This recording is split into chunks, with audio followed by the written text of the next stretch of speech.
You have one new message. Hi, hello. I'm the junior manager here at the restaurant. I'm supposed to walk you through the job as our new security guard. From your resume, I can tell that you're already a well-experienced guard. But, it's protocol, so I'm going to walk you through the basics anyway. So, let's get started. We have security cameras all around the restaurant, and if you bring up the camera panel, you'll be able to view the feed from each camera by pressing the camera buttons on the minimap. Now, our lights are always off during the night, obviously because it'd be a waste of power to leave them on all night.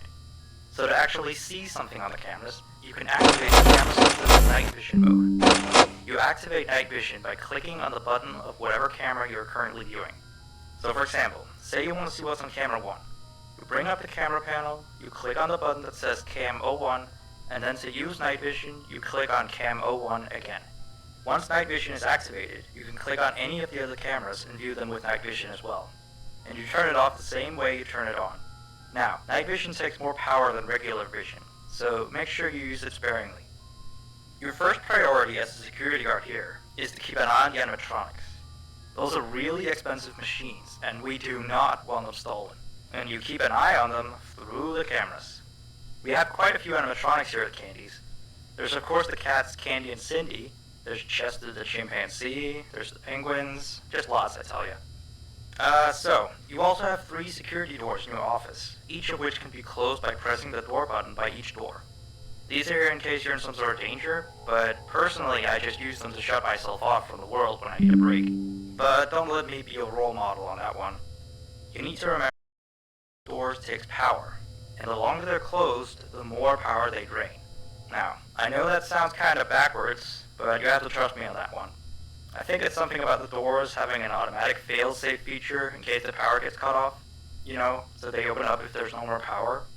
All I know for sure is that they do use more and more power the longer they're closed, so you don't want to keep them closed for too long at a time.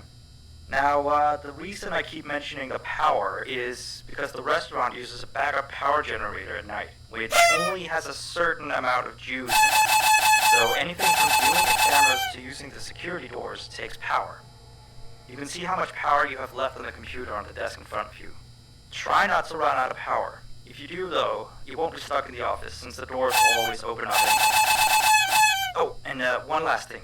The animatronics aren't completely turned off at night, so they might start walking around a bit. But just be careful not to let any of them into the office, because we have stuff in there we don't want damaged or anything. Though don't bother with the ticket booth door. They won't attempt to get in through there. That should be all. You'll hear from me again on your next shift. Have a good night.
I put up a note today to gather some intel on the animatronics from the other employees. Just to get a list of the issues we've had with them. They've written down some stuff here for you. So let's see. Alright, so obviously the animatronics walk around at night. You know that by now. They try to get to places they shouldn't be. Yep. They act weird after dark. Yep. They don't like adults. I mean, I suppose. They always seem nice around children. Around us employees, they just kinda stare at you. I always thought they just hadn't been coded to interact with anyone other than children. But some of the other employees have felt threatened by them now and then. But I know that some of them are also superstitious morons. So who knows if they just became scared when the animatronic looked at them in the eyes or something. Anyway, one last thing on the list here. The last penguin interferes with the system. There's a sentence I never thought I'd say. We have these penguin animatronics as waiters. They take people's orders and whatnot. We used to have 3 of them, but 2 of them broke down and haven't been fixed yet. I think they're referring to the 3rd penguin that still works, or, well, apparently doesn't quite work. So yeah, definitely don't let him into the office. His presence alone could probably destroy our systems. Well, that'll be it for now. I'll be sure to leave another message for your next shift.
Still here, I see. Awesome job these last 2 nights. You're already way better than our previous night guard. He didn't even stand 2 nights before he brought a wrench to his shift and tried to destroy one of our animatronics. The animatronic in question is the Blank character, the one in the drawing room on camera 11, I think. Yeah, I'm surprised he still works. And despite the holes and the fact that his left arm and the back of his head is missing, the kids still really like him. Anyway, ever since that day, Blank's been acting almost more strange than the other animatronics. Like, among other things, he seems to have developed this fascination with getting into the office through the ticket booth. And I guess he can't see the glass or something. So yeah, keep an eye on him. If you see him heading for the ticket booth, just shut the door in his face, and then he'll find something else to do, I guess. Oh, and by the way, ever since that new Freddy Fazbear's Pizza closed last week, we've been getting more and more customers during the day. So next week, if you're up for it, we could use you on the day shift. Think it over. Talk later.